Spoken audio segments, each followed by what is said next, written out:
আজ আমি এখানে কোনো মেয়েদের এগেনস্টে কথা বলতে আসেনি, একটু শুনে যাবেন, ঠিক আছে? যে যারা ওই কিছুদিন আগে ঘটে গেছে যে জিনিসটা, 4-5 দিন আগে, যে ইনস্টাগ্রামে মেয়েটা রিল বানাতো, তো সে পার্কে গিয়ে যথারীতি তার ওই যে শরীর প্রদর্শন যেমন করে আর কি, তো সেটাকে অন ক্যামেরা ভেবে সেখানে গড়ে নৃত্য করছিল।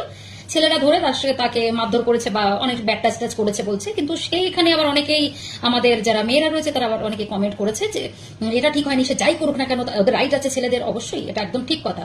অন্যায় করলে প্রশাসন আছে শাস্তি দেওয়ার জন্য, অবশ্যই সেখানে পুলিশ স্পট ছিল, সব ঠিক আছে। কিন্তু আমি তাদেরকে একটা কথা বলতে চাই, সব জায়গায় না ওমেন কার্ড খেলো না, কারণ এই সব মেয়েদের জন্য কিন্তু আমরা মানে যারা ভালো মেয়েরা রয়েছে, আমরা যারা ভালো মেয়েরা রয়েছি তারা কিন্তু সবসময় ছেলেদের কাছ থেকে হ্যারাসমেন্ট হয় এবং আমাদের বাজে কথা শুনতে হয় এবং এমনকি মৃত্যুমুখী হতে হয়, সেই 6 মাসের শিশু থেকে শুরু করে সেই 72 বছরের একজন বৃদ্ধ। এটা মাথায় রাখবে, সবসময় ছেলেদের দোষ দিয়ে কাজ নেই। আচ্ছা তোমরা আমাকে বলো তো, যেভাবে এই গরম করা ভিডিও তারা বানায়, যারা গরম করা ভিডিও করে তারা এইগুলো কথা কমেন্ট করলে মানায়, কিন্তু প্লিজ সব জায়গায় না এইসব মেয়েদের একটু সাপোর্ট করা বন্ধ করো। কারণ মাথায় রেখো, এরা তো এখানে গরম করে চলে যায়, তারপরে তাদের ফোন নাম্বার তারা দেয় না, ঘরের অ্যাড্রেসও দেয় না, দেয় না। এবার কি হয়, যেটা হয় সবসময় একই কথা বলে আসি, যে তারা কি করে মানে হিংস্র হয়ে যায়। সবাই তো রক্ত মাংসে গড়া মানুষ, তাই হিংস্র হয়ে গিয়ে সামনে যে যাদেরকে পায় তাদের সাথে নোংরামিটা করে তো। তুমি বলো বা তোমরা যারা সাপোর্ট করছো সব ঠিক আছে, কিন্তু সব জায়গায় না এদেরকে আশকারা দেওয়াটা একটু বন্ধ করো প্লিজ।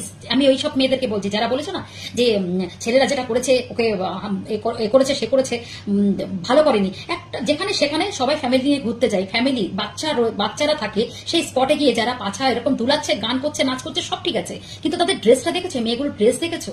সেই ড্রেস পরে সেই সাবলীল ভাবে তারা পার্কে, ঘাটে, রাস্তায় যেখানে পাচ্ছে যে কোনো স্পটে গিয়ে ভিডিও বানাচ্ছে। কেন ভাই, কেন? এখন ফোন ছেড়ে যেখানে সেখানে, হ্যাঁ সেটাতে আমি জানি না, ওরা হয়তো ব্লেম করছে যে আমাকে স্পর্শ করেছে, আমার এখানে হাত দিয়েছে, সেখানে হাত দিয়েছে, কিন্তু মাথায় রেখো আজকে যদি ওটা ওখানে না করতো তাহলে এই ঘটনাটা ঘটতো না। পুলিশ আছে, প্রশাসন আছে, সেটা দেখে নিক না। তার থেকে বড় কথা মাথায় রেখো, এই সব মেয়েরা মাথায় রেখে, আমি ইনস্টাগ্রাম আর ফেসবুক বলো, ইনস্টাগ্রাম এই ফেসবুক তো রেস্ট্রিকশন করে দিয়েছে, কিন্তু ইনস্টাগ্রামে কিন্তু ফুললি একদম ওই জায়গাটা তৈরি হয়ে গেছে। এবার এই জিনিসটা মাথায় রাখতে হবে আমাদের সবাইকে, যে এদের জন্য ভালো মেয়েদেরকে মরতে হয়, যেখানে সেখানে শ্লীলতানি হতে হয়, কারণ এই